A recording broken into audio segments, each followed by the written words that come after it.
Fala, galera vascaína, tudo bem com vocês? Benjamin Júnior de volta aqui na área para mais um vídeo para o canal Vascaíno Júnior.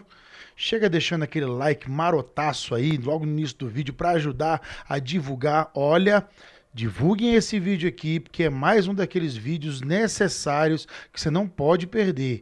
Tá? A gente vai falar da recuperação das ações, né, da SAF do Vasco na totalidade pelo Clube de Regatas Vasco da Gama. Então, lá no final do vídeo, lá eu vou trazer o professor José Alberto explicando detalhes de tudo, de todo esse desdobramento aí. Então, mais do que nunca, like, porque precisa chegar em mais vascaínos. Eu não tô vendo, né, a grande massa dos influenciadores aí divulgando esse tipo de assunto, tá? Então, eu peço para você, deixa o like aí, se inscreva, tá? E manda com força para todos os seus grupos aí, de WhatsApp, de Facebook, Telegram, manda, porque é necessário, tá bom? Vou fazer lá no final do vídeo que a gente vai debater melhor. Enquanto isso, eu vou dando umas pinceladas aqui nas notícias para você ficar bem informado, tá bom? Copinha, gente, rapidamente. Amanhã, às 11 da manhã. Então, amanhã, às 11 da manhã, no estádio Nicolau Aleon. Leão, acho que é isso. Estádio Nacional, estádio que o Vasco fez as três primeiras partidas da Copinha. O Vasco encara o Ceará, tá? Pela 16ª de final. É isso mesmo, tá? São 32 equipes, 16 jogos, é a 16ª de final, tá bom? Valendo classificação, é mata-mata. Empatou, pênalti. Saiu nos pênaltis, tchau, deu adeus, tá? Ceará vem de uma goleada em cima do 15 de Piracicaba, o mesmo 15 de Piracicaba, no qual empatamos em 1-1. É bem verdade, de lá pra cá o Vasco evoluiu, apesar de ter tomado sufoco, o Vasco evoluiu bastante de lá pra cá. Agora, o Vasco jogando ruim, eles deram sufoco, mas também não ganharam, tá bom? Então, eu acho que o Vasco vem, eu acho que o Ceará é o favorito, tem um time, né, que é mais experiente, mas eu não menosprezaria a nossa equipe não, tá? Ela tá numa crescente, ela vem evoluindo e mostrando maturidade acima de tudo, tá bom? Elenco, time profissional. Quinta-feira, 21h30, em São Januário, Vasco e Bangu, pela segunda rodada do Campeonato Carioca, tá? A única informação que a gente tem desse jogo é que provavelmente Serginho e Zé Gabriel não serão nem relacionados, já vão sair fora, mas isso não veio de maneira oficial, tá? A gente vem falando isso, foi do canal Atenção Vascaínos, tá? Então não é oficial, mas provavelmente esses dois aí não estarão em campo. Tá bom? E nem na relação. Tá certo, galera? Uma coisa boa aqui, ó. Payet atuou como um falso 9 no jogo treino e vem sendo muito elogiado. Como eu tô falando isso desde a semana passada, o Payet, ele tem, gente, uma postura profissional invejável, né? Já é a segunda pré-temporada, né? Segunda temporada que ele se reapresenta fisicamente bem. Tá aí, todo mundo vê aí que o porte físico do cara realmente ele se cuida, né? Ele treina durante as férias, então é um cara que merece todos os aplausos, tá? O francês ele entrou no segundo tempo da atividade, né? O Vasco pegou um time aí, cara, não sei nem se qual divisão que tá, eu esqueci até o nome do time aí, Bonfim, não sei o que lá, Porto Bonfim, alguma coisa desse tipo. Foi 7-0, tá? E no segundo tempo, ele entrou nessa função aí, de 9, né, aquele falso 9. É um centroavante que flutua mais, né? Então, pode ser um indício de que o Carille tem uma intenção acentuada de usar o Payet e o Coutinho, tá? Então, e outra coisa, variações.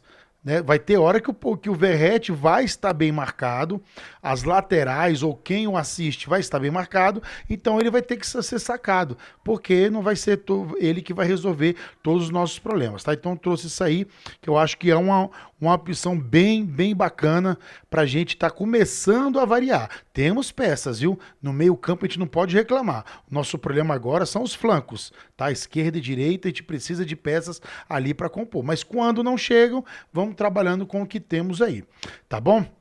O Vargas, gente. Cara, o Vargas, eu vou te falar, toda janela aí, o Vargas é sondado, Vargas não sei o que, Vargas... O empresário nega a transferência do chileno Vargas, tá? Recentemente surgiu a informação de que o atacante Eduardo Vargas estaria de saída do Atlético Mineiro, teria sido oferecido ao Vasco da Gama.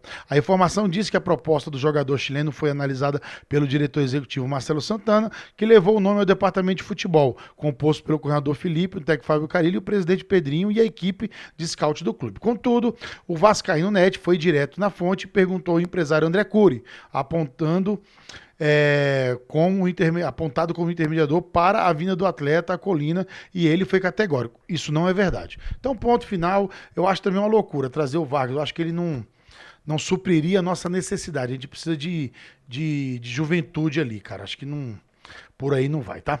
Essa outra notícia aqui, tá bom, da 777. Tá que eu vou deixar o professor José Humberto. Vamos fazer o seguinte, vamos colocar o professor José Humberto logo, que aí no que a gente voltar, eu também dou minha opinião sobre isso aqui, beleza? Fiquem aí, ó, professor José Humberto, você encontra facilmente no YouTube, canal Direito Empresarial, tá certo? Então vamos lá, diga aí, professor. Nós sabemos que o Vasco ainda não tem um investidor formalizado, tá aí pedindo recuperação judicial. O quadro, ele, de certa forma, pode ser interpretado de maneira preocupante, porque capital é importante, como eu disse aqui, para gerir o futebol. Mas tudo está sendo feito dentro de um planejamento dessa atual gestão. Sabemos também que, por força de uma liminar, o Pedrinho está pelo associativo no controle da SAF. O que nós temos de novidade aqui? Que de lá para cá, desse controle, foi elaborado um relatório interno nessa administração do período da 777. Isso é importante. Esse documento ainda não apareceu, mas segundo a reportagem do GE, foi informado que, naquele momento da transição ali da administração, haviam compromissos que não estavam sendo cumpridos por parte da 777. Que, em percentuais, somente 18% dos compromissos com contratações, luvas e comissões estavam ali cumpridas naquele momento. Havia uma pendência com jogadores de mais de 5 milhões e com a parte de transferência de jogadores, mais de 51 milhões. Por que desse vídeo? Esse relatório interno mostra uma aparente falha na gestão da SAF do Vasco e um endividamento. Endividamento esse que poderia acarretar em uma série de ações judiciais ou outros tipos de problemas, inclusive junto a contratações, como transferban e etc. Mas o que isso impacta nesse litígio existente entre a SAF do Vasco, né, que nós temos aí a associação, e a 777? Nós sabemos que a questão está lá submetida à arbitragem. Sabemos que tem uma liminar para ser julgada pelo Tribunal de Justiça do Rio de Janeiro. Vejam só. Essa informação, esse relatório, caso seja julgado lá no recurso, lá perante o Tribunal de Justiça do Rio de Janeiro, dará mais força, vai ratificar que era realmente necessária uma alteração na gestão dessa SAF. Afinal de contas, com 18% apenas de cumprimento de obrigações, o Vasco já dava sinais de problemas financeiros futuros graves. Isso também, levando para a arbitragem, terá impacto na análise pelos árbitros quanto à falha de gestão. E por que chama atenção em relação a isso? Nós sabemos que, pela Lei 6.404, que trata de sociedade anônima, e aí não só de SAF, né, mas de sociedade anônima, e elas é aplicada para as SAFs, né, de forma subsidiária, nós temos lá no artigo 158 dessa lei a parte que trata da responsabilidade dos administradores, dizendo o seguinte, que o administrador ele não é pessoalmente responsável pelas obrigações que ele contrair em nome da sociedade e em virtude de ato regular na gestão, né, que ele está fazendo ali de forma legal, de forma regular, mas poderá responder pelos prejuízos quando proceder de determinada forma. E aí vejam só, nesse mesmo artigo, lá no parágrafo 2º, deixa claro que os administradores serão responsáveis pelos prejuízos causados em virtude do não cumprimento dos deveres impostos pela lei para assegurar o funcionamento normal da sociedade, da empresa, aqui da SAF. E aí vejam só, essa interpretação mostra que se a 777 não estava cumprindo com essas obrigações, ela responderá pelos prejuízos causados em virtude, né, de impactos no funcionamento da SAF. Veja, se o Vasco estava caminhando para um possível prejuízo no funcionamento, em estar realmente irregular ali, pois sem pagar os salários, sem cumprir as obrigações com os jogadores e até mesmo sem poder contratar transferência, sabe lá quais consequências isso ocasionaria, essas questões podem ser remetidas para a arbitragem e também para o Poder Judiciário, pesando na responsabilidade da 777 e da ACAP. E até mesmo que esse relatório interno possa apurar, calcular os prejuízos passíveis de indenização para que isso entre numa eventual negociação de saída da ACAP, né? Porque lesou, ou aparentemente lesou, a SAF do Vasco e é evidentemente que deve acontecer aí ou uma compensação por esses possíveis prejuízos. Esse relatório é importante. Caso ele apareça, vamos analisar com mais calma. Mas tem um sério impacto nessa relação societária entre a associativo e a 777. Bom, gente, vamos lá, deixa eu falar um pouquinho aqui. É por isso que eu peço tanto para vocês ajudarem a divulgar. Tá deixando o like, se inscrevendo e compartilhando. Porque aonde você tem esse tipo de notícia, esse tipo de conteúdo aqui? São raríssimos, eu não vi nenhum até agora, tá? Então, assim, eu trago logo aqui a autoridade no assunto. O maior canal de direito empresarial que esse YouTube tem, que a plataforma tem, ele está aqui acompanhando todo o processo de venda da SAF. E então, eu estou trazendo para você aqui, ó, para a opinião dele, o que pode estar acontecendo, tudo nas bases jurídicas, nas bases da lei brasileira, tá bom? Agora, trazendo uma opinião que eu sempre tive desde lá, quando o Pedrinho retomou, enfim, tá? O que acontece? No contrato, Isso aí é o que chegou pra gente, né? A gente não leu o contrato. Lá dizia o seguinte: e se a 777 não conseguir fazer o aporte? Para quem não lembra, gente, em 23 eles demoraram para fazer o aporte, tá? Foi em 23 ou foi 23 ou foi 22? O presidente ainda não, era exatamente, a SAF estava ali, mas o presidente ainda era o Salgado. O que acontece? Eles atrasaram para fazer o aporte, né? O aporte era dia 1º de setembro, tiveram até dia 1º de outubro, e mesmo assim deu uma atrasadinha, mas chegou lá nos 45 e depositaram o aporte, né? E aí depois, 2 dias depois, tiraram lá tantos milhões lá de novo. Por isso que a gente acha que nunca teve aporte nenhum.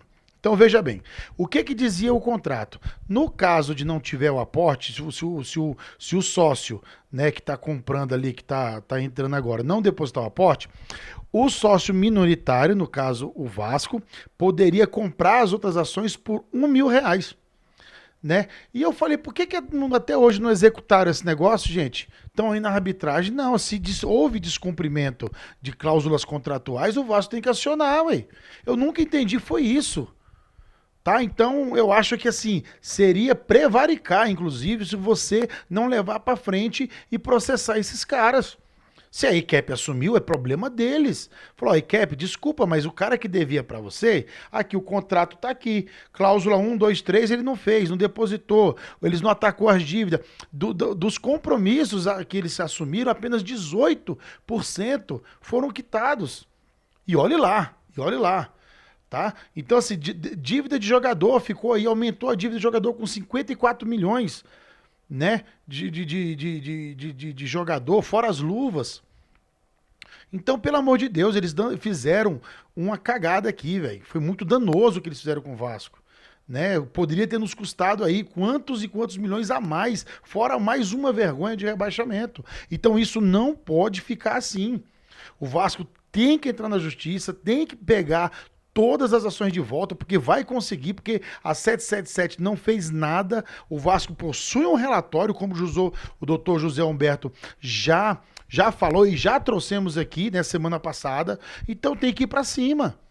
Tem que reaver tudo. A ICAP, se for o caso, não vai levar nada. Entendeu? Porque não houve aporte, gente. A ICAP tá ali, ó, dona de 31%. Tem 31% é nada. Não pagaram nada. Ficaram devendo, não tiveram compromisso. Então, de fato, eu acho que aí a gente tá viajando com esse negócio de grego, de italiano aí, quando na verdade a gente tem que batalhar, primeiramente, é nisso aqui.